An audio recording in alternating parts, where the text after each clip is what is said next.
my matriculation pictures. I was a happy girl, just floating through life. At 19, I got into one of Nigeria's best universities, but it was nothing like I imagined. One of my lecturers demanded to have sex with me in exchange for my exam results. I refused. Never ever imagined that I would be a victim. Unprovoked, I didn't do anything. The harassment forced me to drop out.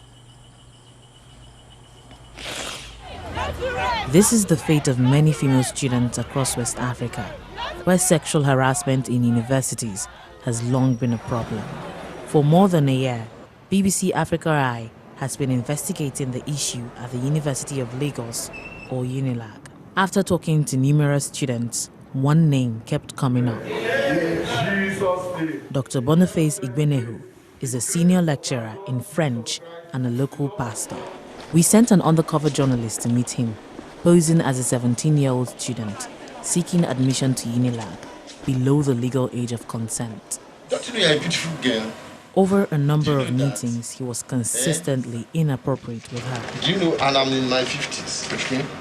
What will shock you is that even at my age now, if I want a girl of your age, 17-year-old, all I need is to tongue out, put some tongue and I'll get it. Dr. Boniface promised her admission to UNILAG if she passed her exams.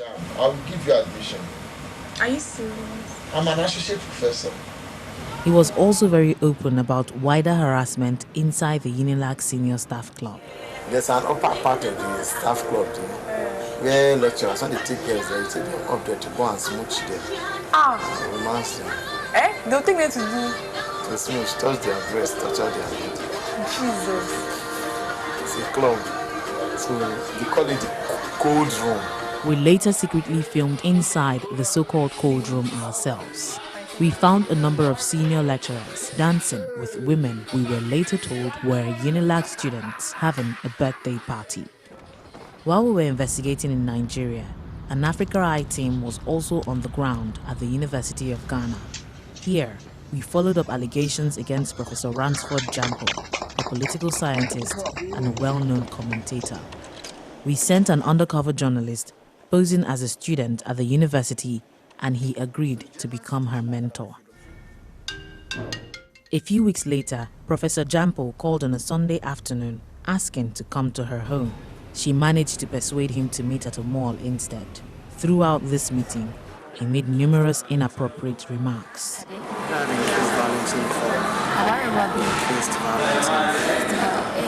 He also asked her to marry him. He then said he wanted to kiss her.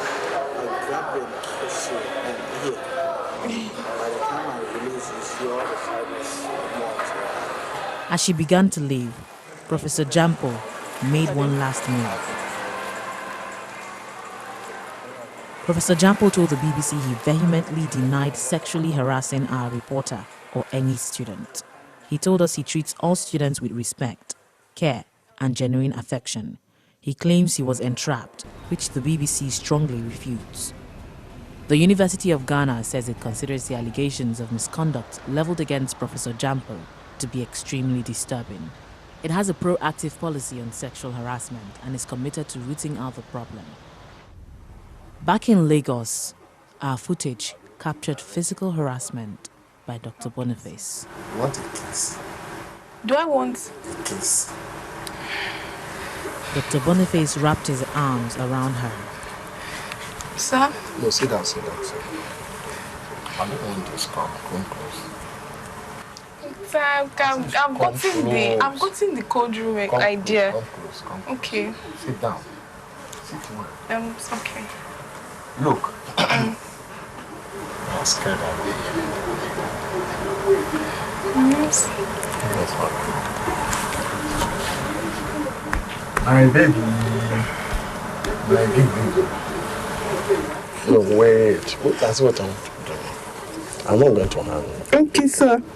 He then released her. It's okay, it's okay, it's okay. UNILAG told us it dissociates itself from the alleged behavior of Dr. Boniface. It has a zero-tolerance policy towards sexual harassment. it did not comment on the so-called cold room. Despite repeated requests, Dr. Boniface has not responded to the allegations against him. Kiki Mordi, BBC News, Lagos.